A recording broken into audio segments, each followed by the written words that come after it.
Then one day, I can be sure it was in the fall of 1969, Fenton proposed a day off and a day out. The adventurous plan was to board the train to London, take a taxi to Chancery Lane, have a decent lunch with some interesting people, and then see what opportunities presented themselves for the evening. I was agog but apprehensive. How, first of all, was this to be financed? James assured me that if I was willing to do a little carrying, all would be well. My role as bearer involved the toting of a big bag of books. Once arrived at Paddington Station, we indulged in the luxury of a cab which led us off at a bookshop named Gatson's, on Chancery Lane between Holborn and Fleet Street. There, and with a practiced air, James traded the books for crisp currency notes. While still an undergraduate, he had already become a reviewer for London papers and had learned a cardinal principle of the reviewer's trade, which was that Gatson's would give 50% of the cover price of a new volume, always assuming it to be in good condition. I was lost in wonder, both at the sophistication of this and at the largesse. I had never seen or smelled Fleet Street or Bloomsbury before, and these totemic names took on a life and shape as the luxurious day drew on and became a misty autumnal one. Lunch was with Anthony Thwaite, in a wine bar with sawdust on the floor and, to my fanciful thought, Dickensian and Johnsonian elements in its atmosphere. Thwaite, a diminutive figure with a big thatch of hair, was a poet who had formed part of the movement that comprised such elevated names as Philip Larkin and Robert Conquest. He was also the literary editor of the New Statesman, which at the time was certainly the most celebrated of London's intellectual weeklies. I considered myself to be miles to the left of it, of course, but still in awe of the Review, on which I had cut my teeth as a schoolboy, and on whose stairway one might have met Bertrand Russell, say, or George Bernard Shaw. In one room was an old hat stand draped with an ancient raincoat, said to have belonged to H.G. Wells. The lore had it that if you donned this totemic mackintosh and ventured out in it, you would make a conquest of the very first woman you met. To be invited back to this famous office in the great turnstile after lunch and climb that stairway to Thwaite's eyrie was an uncovenanted bonus.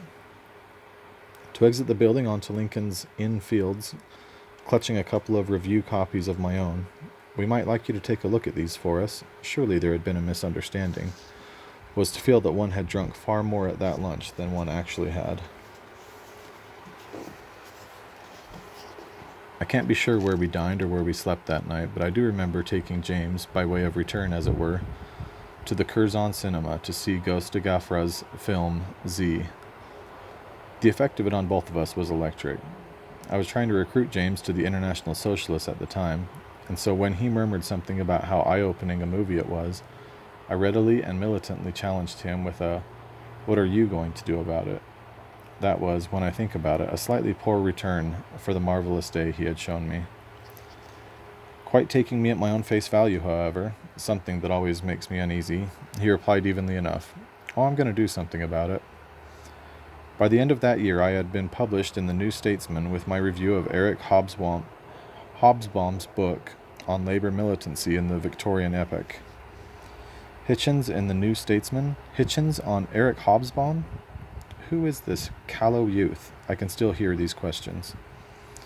And had been invited to the Christmas cocktail party given in the magazine's boardroom, where the cartoons and caricatures of Bloomsbury were on the very walls. There I mentally bid farewell to Oxford and to the provinces in general. If ever anyone was hooked, it was me. The network of streets and lanes and squares, roughly between Blackfriars Bridge and Ludgate Circus and Theobald's Road and Covent Garden, had me in thrall. So they do still in their way. This was the district that stretched from the Marx Memorial Library on Clerkenwell Green to the British Museum reading room, where the old boy had done his best work, extending himself a bit to the north and colonizing Charlotte Street up to Fitzroy Square. It became the area where Anthony Powell had located some of his more louche scenes of pre- and post-war literary interpretation.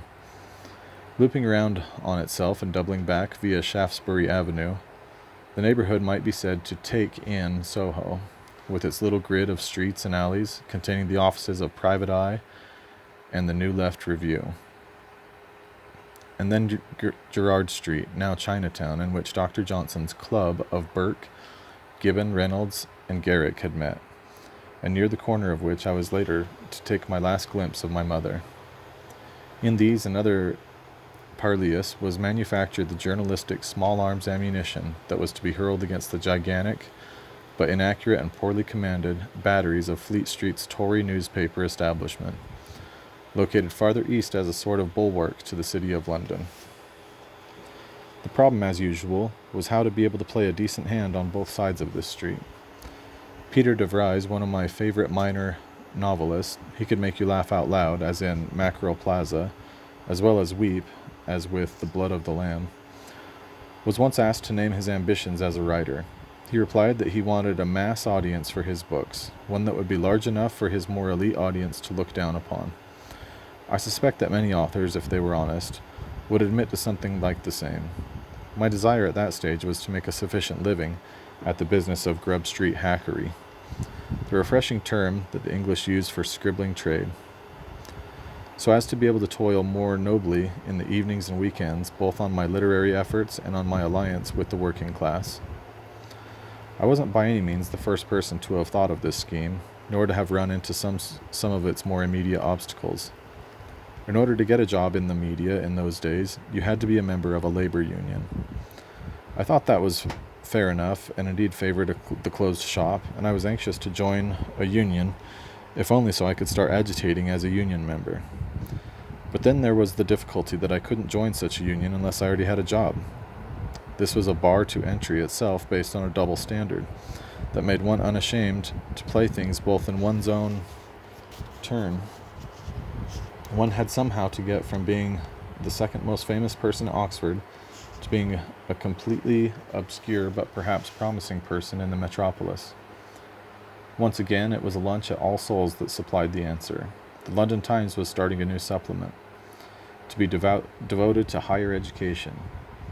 It needed a newly created staff, which in turn meant that a job could be awarded without a union ticket being required as a precondition.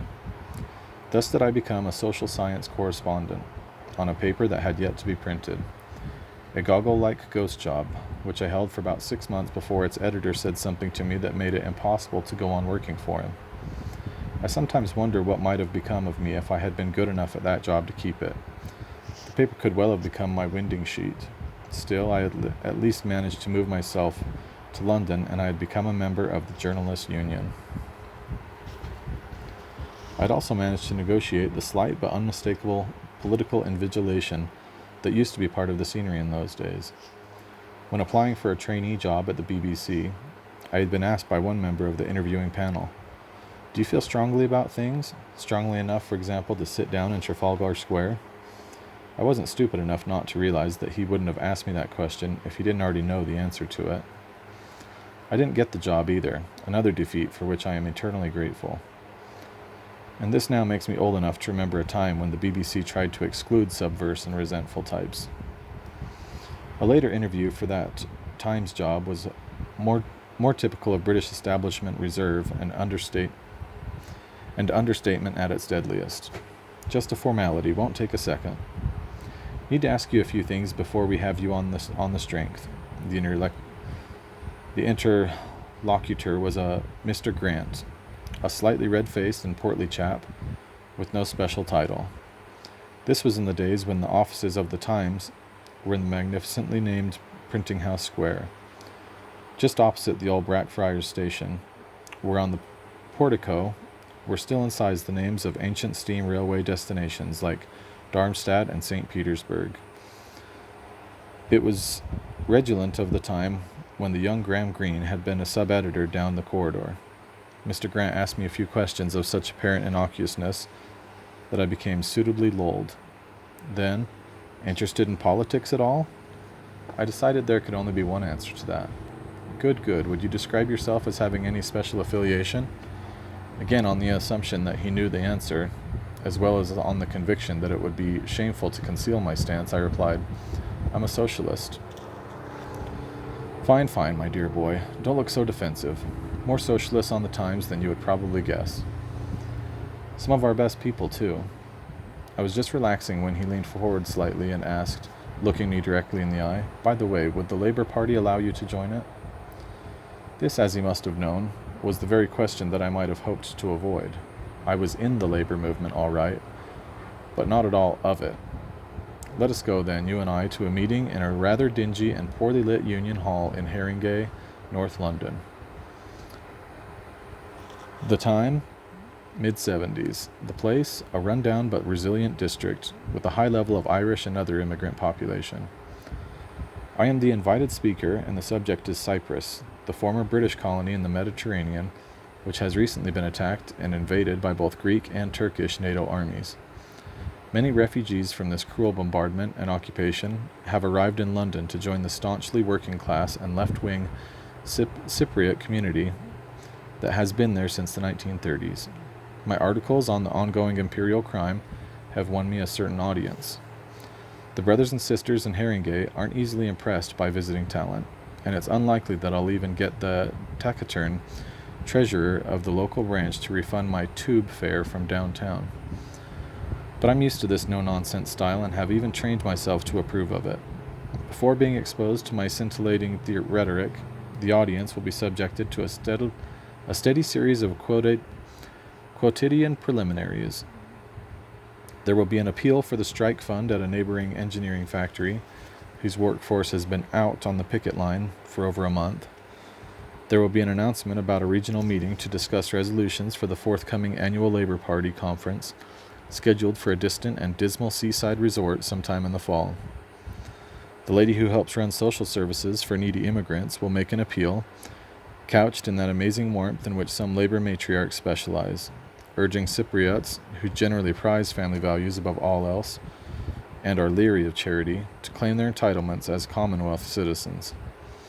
It is stressed that no distinction is to be made between Greek and Turkish Cypriots, none of whom have ever raised so much as a voice or a hand to each other in this old and fraternal borough. A veteran of the bus drivers' union gets to his feet to make a sturdy ringing call for British workers to take their holidays in democratic and struggling Cyprus, instead of on the so-called tourist Costa Brava that is part of the disgrace that is, still after all those years and in spite of all our efforts, General Franco's Spain. These are people who shun the gaudy display of supermarkets and spend their hard-earned wages at the co-op, with which many of them also bank their small savings.